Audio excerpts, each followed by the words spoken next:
அனைவருக்கும் காலை வணக்கம். மீண்டும் ஒரு பதிவில் சந்திப்பது மிக்க மகிழ்ச்சி. எல்லோரும் நலமாக இருப்பீங்கன்னு நினைக்கிறேன். உண்மைதான். என்னடா இவர் எல்லோரும் நலமாக இருக்கீங்க அப்படின்னு சொல்கிறாரு. நமக்கு வந்த பிரச்சனையை நம்ம தானே போட்டு போராடிக்கிட்டு எதுலையாவது இது கிடைச்சிடாதா, தீர்வு கிடைச்சிடாதான்ட்டு அலைகிறோம். அப்படிங்கிறது நீங்கள் சொல்வது நல்லாவே கேட்குது. ஆனால் என்ன செய்வது?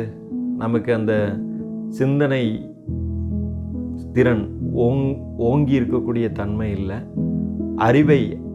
அறிவாக நினைத்து பார்ப்பதற்கு யாரும் நமக்கு இந்த சமுதாயத்தில் டைமும் கொடுக்கல.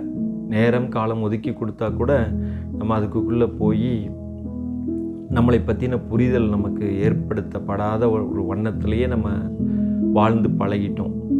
அதனால் துன்பம் இருக்க தான் செய்யும். துன்பம் இல்லாத வீடு இது.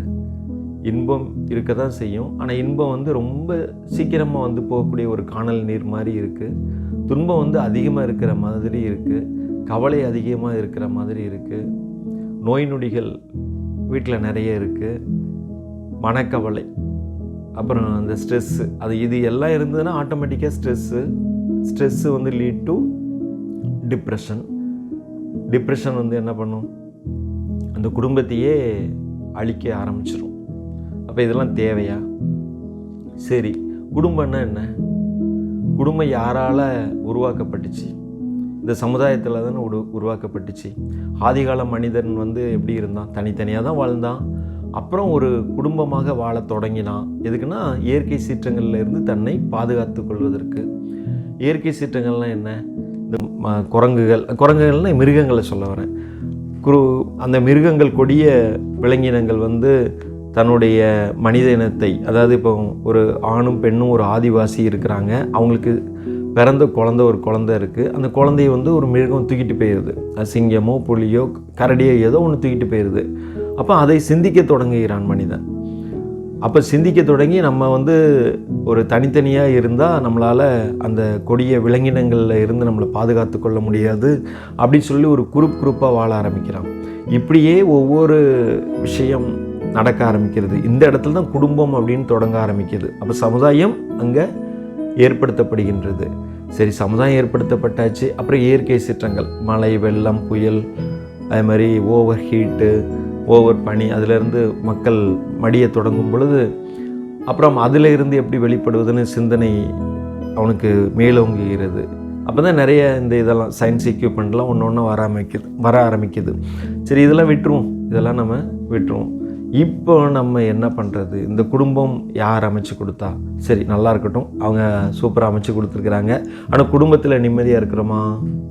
குடும்பத்தில் நிம்மதி இல்லாமல் எத்தனை டைவர்ஸ் நடக்குது? எத்தனை பேர் என் கருத்தை நீ ஏற்றுக்கிட மாட்டேங்கிற, உன் கருத்தை நான் ஏற்றுக்க மாட்டேங்க அப்படின்னு சொல்லி ஒவ்வொரு விஷயமும் அந்த எதிர்வினை ஆற்றுது இல்லைங்களா? எதிர்வினைனா ரொம்ப கொடூரமான ஒரு நிகழ்ச்சியை ஏற்படுத்தி கொடுத்தது. வாய் வார்த்தைகள் பயங்கரமாக வாய் வார்த்தைகள் விட்டுறோம். அதே மாதிரி அடிக்க கூட செய்கிறோம். இல்லை இருக்கிற பொருள்களை கொண்டு போய் தூக்கி எறிகிறோம். இதுக்கெல்லாம் காரணம் என்ன? அப்போ நம்மளை பற்றின புரியாத ஒரு நிலை, இந்த பிரபஞ்சத்தை பற்றி புரியாத ஒரு நிலை. தன்னை பற்றி புரியும் பொழுது தான் நம்ம பிறரையும் புரிந்துக்குவோம். அதில் வீட்டில் இருக்கக்கூடிய மனைவினா யாருன்னு தெரிய வரும். தன்னை பற்றி புரிய ஆரம்பிக்கும் போது தான் தனக்கும் தன்னுடைய மனைவிக்கும், அதாவது தனக்கும் தன்னுடைய லைஃப் பார்ட்னருக்கும், ஏன்னா மனைவியை மட்டும் நான் சொல்ல வரல, அப்புறம் மனைவியும் கணவனை புரிஞ்சுக்கணும் இல்லைங்களா? அப்போ தன்னை பற்றி ஒரு புரிதல் மனைவிக்கிட்ட நடந்தால் தானே கணவனை பற்றி புரிய முடியும். அப்போ லைஃப் பார்ட்னர் நம்ம வச்சுக்குவோம். அப்போ தனக்கும் லைஃப் பார்ட்னருக்கும் ஒரு நிகழ்வு, ஒரு புரிதல் இருந்தால் மட்டும்தான் கண்டிப்பாக குழந்தைய பற்றின புரிதலே இருக்கும். நம்ம வீட்டில் எல்லோரும் வாழ்கிறோம். அப்பாங்கிற ஒரு கேரக்டர் இருக்குது, அம்மாங்கிற ஒரு கேரக்டர் இருக்குது, குழந்தைகள்னு ஒரு கேரக்டர் இருக்குது. ஆனால் எல்லா கேரக்டரும் ஒருத்தருக்கு ஒருத்தர் புரிஞ்சு வாழ்கிறோமா அப்படின்னா இல்லை. அப்போ சிக்கல்கள் தானே வரும், வாழ்க்கை சிக்கல்கள் தானே இருக்கும். அப்போ நம்ம புரியணுன்னா என்ன பண்ணணும்? நம்ம யாருன்னு முதல்ல தெரிய வரணும். நான் யார் அப்படின்னு கேட்டுக்கலாம். நம்முடைய ஆன்மான என்ன, ஆன்மாவில் என்னென்ன களங்கங்கள் இருக்குது, அந்த களங்கங்களை போக்கக்கூடிய வழிமுறை என்ன.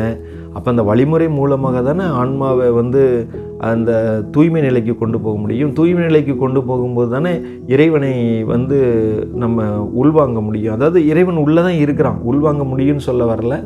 இறைவனை வெளிப்படுத்த முடியும், இறைவனை உள்ளே இருந்து வெளிப்படுத்த முடியும். அப்போ இறைவனை வெளிப்படுத்தக்கூடிய தருணங்கள் வரும் பட்சத்தில் நம்முடைய வாழ்க்கை மிக அற்புதமாக வெற்றி பாதையை நோக்கி சென்றுவிடும். ஓகே அன்பர்களே, இன்னொரு பதிவில் நம்ம சந்திப்போம். வாழ்க வளமுடன்.